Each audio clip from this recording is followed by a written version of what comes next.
Oke, mari kita bedah sesuatu yang menarik. Kali ini kita bakal ngintip gimana sebuah buku pelajaran resmi ngejelasin cara berbagi ajaran Islam. Kita akan fokus ke 3 konsep kunci, dakwah, khutbah, dan tablik.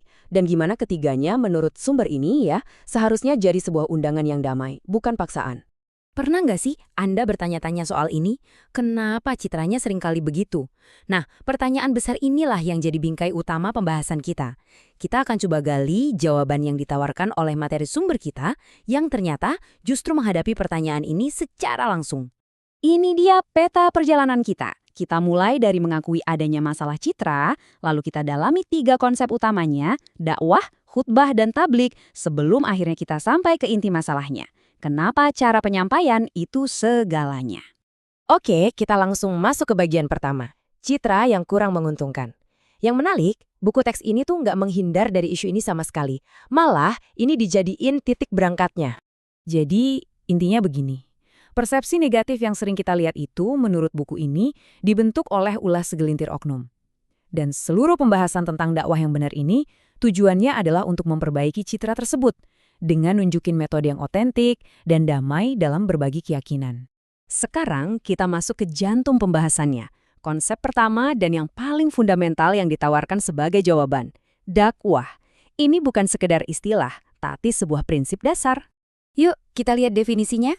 Kata dakwah itu asalnya dari kata da'a, yang artinya mengajak atau memanggil.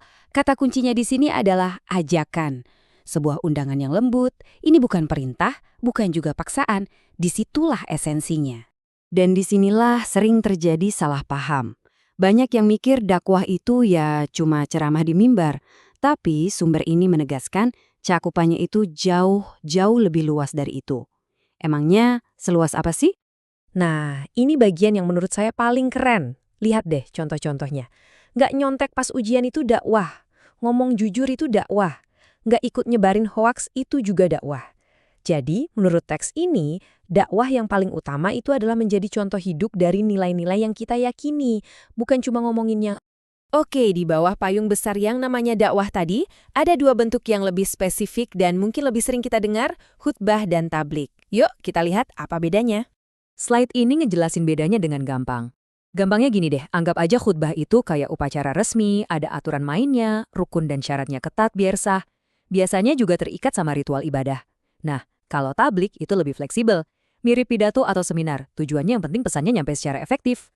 Tabel ini bikin semuanya jadi makin jelas kan? Lihat deh bedanya dari segi aturan, waktu, lokasi, sampai media. Khutbah itu sangat terstruktur dan ritual. Sementara tablik dan dakwah secara umum, itu prinsip komunikasi yang bisa kita terapin kapanpun, dimanapun, dan lewat media apapun. Kita udah bahas apanya dan di mananya. Sekarang kita sampai ke inti argumen buku ini, yaitu bagaimana cara menyampaikannya. Dan ini bisa dibilang bagian yang paling krusial. Sumber teks kita mengutip ayat ini sebagai landasan utamanya.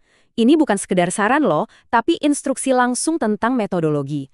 Coba perhatikan pilihan katanya. Hikmah, pengajaran yang baik, dan cara yang terbaik. Ayat tadi itu bukan cuma teori, tapi bisa dipecah jadi 3 langkah praktis. Pertama, hikmah. Artinya, kenali lawan bicaramu.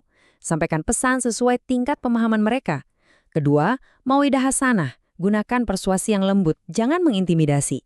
Dan ketiga, kalaupun harus berdebat, lakukan dengan mujadalah.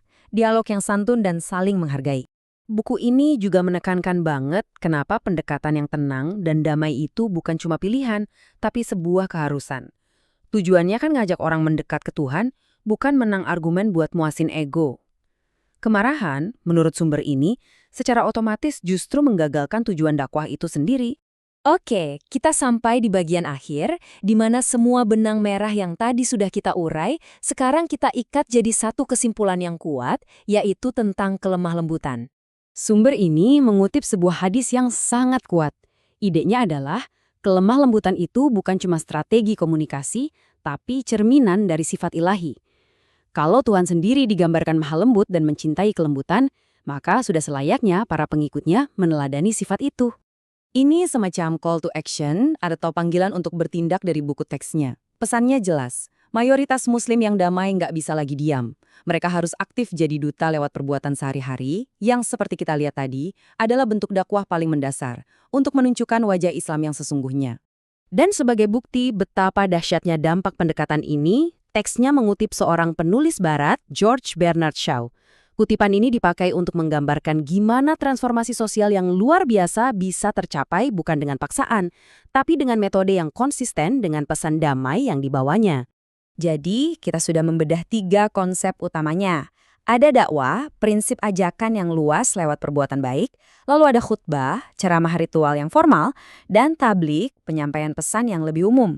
Tapi yang paling penting, sumber ini menekankan bahwa ruh dari ketiganya harus dilandasi oleh metode yang sama, ajakan yang santun, bijak, dan damai.